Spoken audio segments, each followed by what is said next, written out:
Plus two മാത്സിൽ integration എന്നുള്ള ചാപ്റ്ററിൽ നമ്മൾ ഒന്നാമത്തെ ടോപ്പിക്ക് അല്ലേ, യൂസിങ് ഫോർമുലാസ്, അതിലുള്ള എക്സസൈസ് 7.1 11th ക്വസ്റ്റ്യൻ നമുക്ക് നോക്കാം എങ്ങനെയാണെന്നുള്ളത്. ക്വസ്റ്റ്യൻ കണ്ടിട്ടൊരു ബീഗിനാണ് തോന്നുന്നത് അല്ലേ. എന്താണ് integral of x³ plus 5x² minus 4 divided by x². അപ്പോൾ നമുക്ക് ഈ x²നെ നമുക്കൊന്നൊന്ന് കോമൺ ആക്കിയിട്ട് നമുക്ക് എല്ലാവർക്കും ഒന്ന് ഡിവൈഡ് ചെയ്ത് നോക്കാം അല്ലേ. അതായത് എങ്ങനെ വരും, integral x³ by x², x³ ഒരു x² കൊടുത്തു, 5x² ബൈ x², 5x² ഒരു x² കൊടുത്തു, മൈനസ് 4 എന്ത് കൊടുത്തു, ഒരു x² കൊടുത്തു. ഓക്കെ, എല്ലാവർക്കും നമ്മൾ എന്ത് ചെയ്തു, x² കൊടുത്തു. ഓക്കെ, ഇനി x³ ബൈ x² എന്ന് പറയുമ്പോൾ നമുക്കവിടെ ഈ ക്യൂബിൻ്റെ ഇതും ഇവിടെ ഇവിടെ 3 x ഉണ്ട്, താഴെ 2 x ക്യാൻസൽ ചെയ്തു. ഇവിടെ കംപ്ലീറ്റ് x² ക്യാൻസൽ ചെയ്തു. അവിടെ 4/x² അതുപോലെ തന്നെ നിലനിൽക്കും.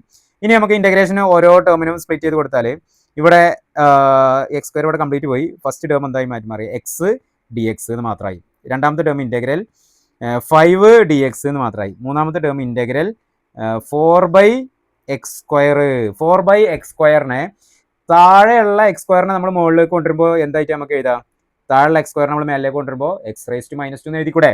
ഓക്കെ, അപ്പോൾ നമുക്ക് എന്ത് ചെയ്താൽ 4 × x⁻² dx എന്നും എഴുതാം. ഇനി നമുക്ക് സിമ്പിളായിട്ട് ഇൻറ്റഗ്രേറ്റ് ചെയ്യാലോ.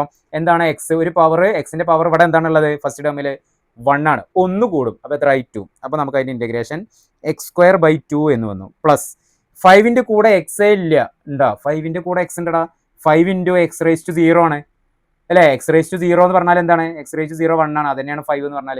അപ്പോൾ 5ൻ്റെ കൂടെ എക്സ് ഉണ്ടോ, x⁻0 ഉണ്ട്, 1 കൂടും, അപ്പോൾ ആര് വരും, 5x എന്ന് വരും. ഓൾ ഡിവൈഡഡ് ബൈ 1 ഇട്ടാലും 1 ഇട്ടിട്ടില്ലെങ്കിലും സെയിം.